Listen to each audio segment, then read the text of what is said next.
Assalamualaikum warahmatullahi wabarakatuh. Perkenalkan, nama saya Khairul Fikri Lubis dengan NIM 2122406 dari PAI 5K. Kali ini saya akan menjelaskan tentang kurikulum. Nah, apa itu kurikulum? Menurut Undang-Undang Nomor 20 Tahun 2003 tentang Sistem Pendidikan Nasional menyebutkan bahwa kurikulum adalah seperangkat rancangan dan pengaturan mengenai tujuan, isi, bahan, dan pelajaran serta tata cara yang digunakan sebagai pedoman penyelenggaraan kegiatan pembelajaran untuk mencapai tujuan suatu pendidikan tertentu. Selanjutnya, kurikulum adalah rencana sistematis yang mencakup tujuan, isi, dan cara penyampaian pendidikan di suatu lembaga. Kurikulum bertujuan untuk memberikan panduan dalam proses pembelajaran agar siswa dapat mencapai kompetensi tertentu. Nah, adapun beberapa kompetensi utama dalam kurikulum yaitu terbagi menjadi 4 bagian. Yang pertama ada tujuan pembelajaran. Tujuan pembelajaran ini berfokus kepada menjelaskan hasil yang bertujuan untuk menyempurnakan hasil dari materi-materi yang telah diberikan. Yang kedua, materi pembelajaran, yaitu membahas tentang konten atau bahan yang diajarkan seperti mata pembelajaran tertentu atau topik-topik yang akan disampaikan kepada peserta didik. Yang ketiga yaitu metode pembelajaran. Nah, metode pembelajaran ini mencakup tentang strategi, teknik yang digunakan untuk menyampaikan materi seperti ceramah, diskusi atau praktik dan lain sebagainya. Yang keempat ada evaluasi. Nah, evaluasi ini merupakan cara memilih pencapaian siswa baik melalui ujian, tugas maupun penilaian kerja. Nah, dari hasil evaluasi inilah kita bisa menemukan apakah telah tercapai tujuan pembelajaran tadi, apakah telah masuk metode pembelajaran yang kita berikan, apakah efektif metode pembelajaran yang kita berikan kepada peserta didik.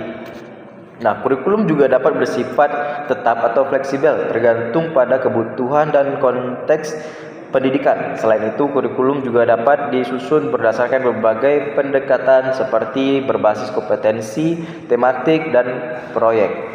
Selanjutnya kita akan membahas tentang pengembangan kurikulum yang dipengaruhi oleh beberapa faktor. Antara lainnya, yang pertama yaitu perkembangan ilmu pengetahuan dan teknologi.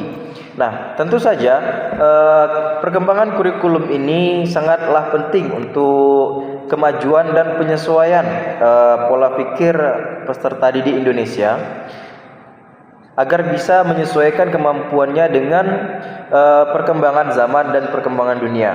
Yang selanjutnya ada kebutuhan pasar untuk kerja. Nah, jika kurikulum itu tidak dikembangkan, ditetapkan saja dalam satu kurikulum sampai kapanpun, maka kita akan tertinggal dengan kemajuan-kemajuan pasar, dengan kebutuhan-kebutuhan yang semakin memudahkan, yang dulunya memiliki kebutuhan yang super sulit, sekarang bisa dipermudah. Nah, kalau kita tidak memiliki perkembangan kurikulum, maka kita tidak akan bisa bersaing di pasar-pasar internasional. Yang ketiga yaitu perubahan sosial dan budaya, yaitu dinamika masyarakat dan nilai-nilai yang berkembang dapat mempengaruhi fokus dan isi dari kurikulum. Yang keempat ada umpan balik dari stakeholders, merupakan masukan dari guru terhadap siswa dan orang tua dan masyarakat hingga dapat mendorong revisi kurikulum. Selanjutnya ada kebijakan pendidikan. Kebijakan pendidikan ini merupakan regulasi dari pemerintah atau lembaga pendidikan, juga dapat mempengaruhi perkembangan kurikulum. Nah, jika pemerintah atau kebijakan-kebijakan dari Kementerian Pendidikan atau Kementerian Agama tidak terlalu memperhatikan kebijakan kurikulum ini, maka kurikulum kita tidak akan pernah berkembang. Yang selanjutnya ada globalisasi, yaitu mencakup tentang interaksi dengan budaya dan sistem pendidikan internasional, dapat mendorong penyesuaian kurikulum agar lebih kompetitif secara global. Yang selanjutnya ada pengalaman dan penelitian. Nah, temuan dari penelitian pendidikan dan pengalaman praktik baik dapat memberikan dasar untuk merubah kurikulum. Pengembangan kurikulum yang responsif juga terhadap faktor-faktor ini sangat penting untuk mencapai pendidikan yang berkualitas dan relevan serta dapat beradaptasi dengan perkembangan zaman. Mungkin sekian dari saya. Banyak salam, mohon maaf. Assalamualaikum warahmatullahi wabarakatuh.